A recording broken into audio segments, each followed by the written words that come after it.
Y'all, our emergency fund literally saved our vacation this year. Like, for real, we were this close to canceling it, but instead we were able to handle, without freaking out, a $3,800 car repair just a few weeks before vacation.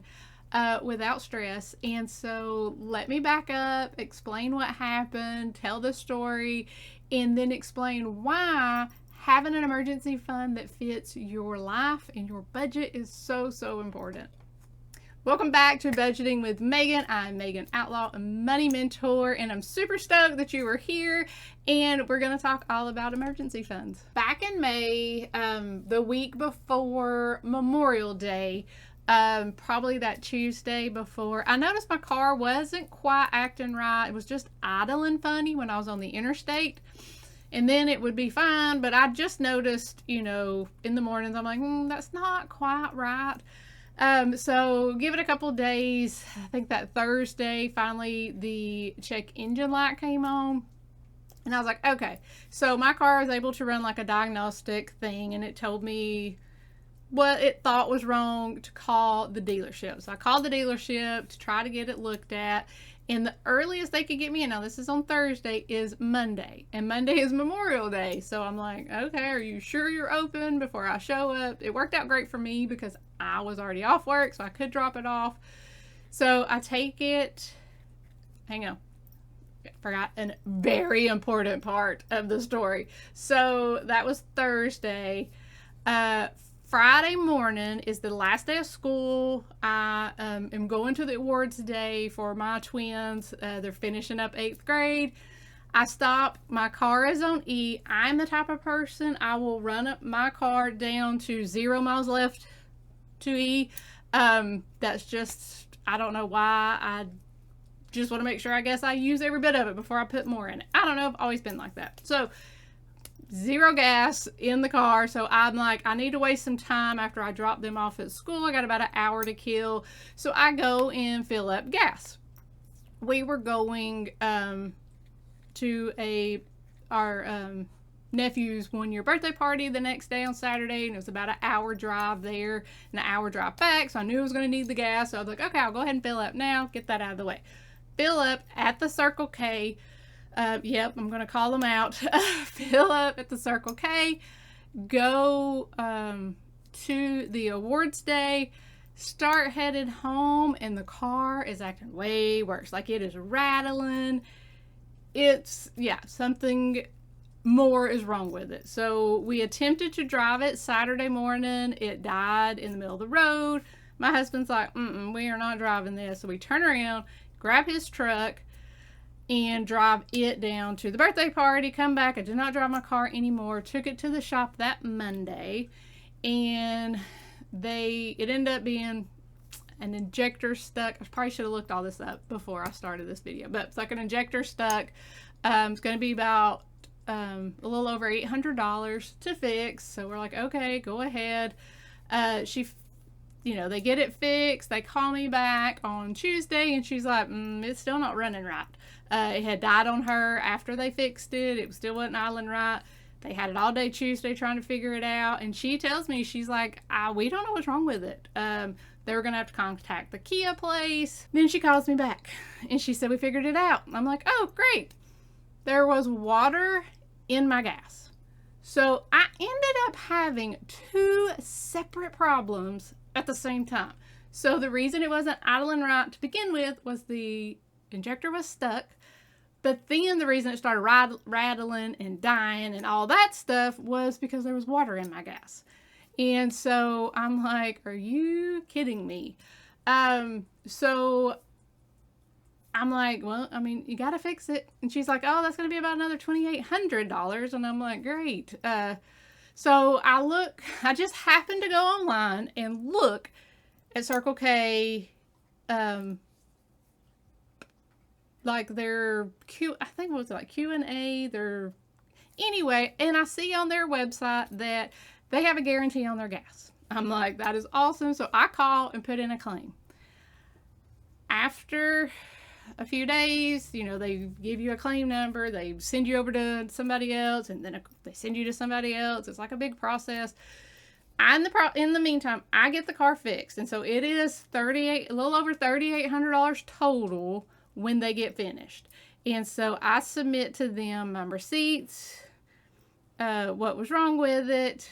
The lady actually gave me a water bottle of my gas that showed, you know, she put it 3/4 of the way full of gas and 1/4 of it was water. And she's like, you had a lot of water. Okay, side note, I had to pause it for a second because my husband was yelling something and I couldn't hear him. So, where was I? So she gave me the water bottle, showed me the gas. So I sent the picture of that. I sent the itemized thing of everything they fixed. You know, and I was not expecting them to like pay me back for the injector thing. Like the first problem, that was the car's problem. But the water in the gas is 100% their fault. There was no other way for it to be in there. So I wait, and they fixed the car a lot quicker than I'd expected. So I had to pay out of pocket for it. We pulled it out of the emergency fund. That is, you know, an emergency. We weren't expecting to spend $3,800 on something that had to be fixed because I have to have my car to get to work and everywhere else. So pulled that out, fixed it, whatever. Friday on June 6th, where this is where we're at now, because I had another lady earlier that week call me, get my side of the story. I tell her all that stuff, told her I'd already sent all the stuff in. So she emails me Friday, June 6th, which is the day after our anniversary. So we were going out to eat to celebrate our anniversary the day before, and they denied the claim. They said that they did, you know, their research and they didn't see that it was their fault. You know, how do you argue it? Because, I mean, I know there was not water in my gas before that. I know I had 0 gas in my car when I filled up. That is where it came from. So I sent an email back telling them I'd like to see the proof of what they researched, what their findings were, and some other things that I didn't agree with. And of course, you know, a couple of days later, I got an email back that they only submit that in litigation. It was real close to saying then I'll get my lawyer involved, but I didn't. I'm like, you know what? The heck with it. I mean, they're a big corporation. I'm not going to win. But I will refuse to give them any more of my money, and I will call them out on my YouTube video. So there's where we're at with that. So, oh, I do want to tell you this funny part of that story has nothing really to do with getting my money back or anything like that, but it was just such a random thing. I'm going to share it. So while I am waiting, so the lady tells me that they have to get some information from the manager at that Circle K. They have to get video proof. I can't remember the word she used. They have to save that clip in a video showing, you know, from this time to this time. And in that time frame is when they would see me at the gas pump getting gas. So she's waiting to get that from him. And I get a message on Facebook from a lady I don't know. I can tell by her picture she is an older lady. And she said, hey, I don't know if this is a scam or if this is real, but I just received this email and it said it was urgent. And she did some investigating, and luckily I'm the only Megan, spelt with an A, outlaw on Facebook. And which she was really proud of her detective skills, which I was too, because I thought that was just funny. But she found me and she wanted to see if it was legit so she could send me the email. And so I told her, I was like, actually it is legit. I don't know how you got the email, because he copied several people and somehow her email got in there. So she forwarded me the email. I forwarded it to the Circle K headquarters, that person I was dealing with, just in case she wasn't copied on it, to let them know that we had it. But anyway, I just thought that was super random that somebody in Florida got the email and was nice enough to look me up and find me and send it to me. So Anyway, like I said, it had nothing to do, but it's just a funny part of the story. So let's go back to the part where I said I get the email that denies the claim. Just probably a couple years ago and prior, that would have set my husband off on a tangent. He would be freaking out. He would be, we're canceling vacation. We're not spending any money. We forked this money out. Now we got to replace it. He would have shut down. He said something to me that I was not expecting. I mean, like, I am so mad I could probably cry. And he looks at me and he says, it's okay. That's why we have the emergency fund. Y'all, I was speechless. Like, this man came from a scarcity mindset, like I said, would spiral out of control. And he was so calm, and he was right. That is the exact reason we worked so hard the past 3 years of not going on a vacation and not doing things to build that emergency fund up. So that when we did do fun things or wanted to do things, we could do it even if something happened, guilt-free, stress-free. Because when I say, you know, this vacation that we went on, we spent more than we would normally have ever spent before. Like, we did vacation with no, I kind of want to say, like, with no boundaries. Like, I rented a house I, would not have usually spent that much on. But we, like I said, we sacrificed the past few years to get to the point of being debt-free and having the emergency fund and plus, I budgeted for this vacation by putting money in a separate savings account for the past 6 months to help pay for it too. So we were so strategic in planning. It truly, like, light bulb moment for him. This is exactly why we do what we do. And y'all, I'm so glad that we did not cancel the vacation. It was something that we needed. It was probably one of the best vacations we have been on because we truly just relaxed. I knew my car was going to make it because it had just been in the shop and everything was fixed. So I didn't have to worry about the car. And even though, we went down, we didn't really spend, other than that house, like, I didn't spend a lot of money while we were there because we didn't do anything. We sat at the pool and we went to the beach and then we ate, and that is it. And that is, to me, perfect vacation. Like, we're not ones to go shopping. We're not ones to do 100 million things. So anyway, it was just something that was really needed. I'm super glad we were able to do it. So how much money do you need in your emergency fund is probably the question that you're asking. And that truly depends on your lifestyle. If you are a very frugal person and don't spend a lot of money and don't have a car that's 20 years old that has to get fixed every other week, your house is in decent shape, then that number cannot be as much. If you're driving a 20-year-old car that has to be fixed all the time, your house is falling apart, then you're going to need a higher number. So what we do, we aim for 6 months of bills in that emergency fund. Now, to me, that is high. A lot of people will only do 3 months, but I chose 6 months for one, to help my husband. Like I said, he has that scarcity mindset. And at that, when we decided that, the job situation wasn't very, it was kind of shaky. And so it was like, if we lose our job, how long will it take me to find another one? Or how long would it take him? Now, you have to understand, this has nothing to do with emergency fund, but just to give you some context, we do not have college degrees. We start at the bottom and we work our way up. And we've always done that with all the jobs that we've had. And we stay at jobs forever. Like, I've been at my job 13 years. He's been at this one for 12. And we literally started at the bottom and now have decent jobs. And so it is harder I think, to replace those jobs sometimes as far as the money. I can get a job, but will it pay what I make now? And so that is why we chose 6 months, so that we wouldn't have to be freaking out if we needed to find another job. So let me say this. we did not start with a 6-month emergency fund, so don't freak out. So a lot of people follow Dave Ramsey, and he says to do, you know, a $1,000 emergency fund when you're starting out. If you are living paycheck to paycheck, that sounds like a goal that cannot be reached.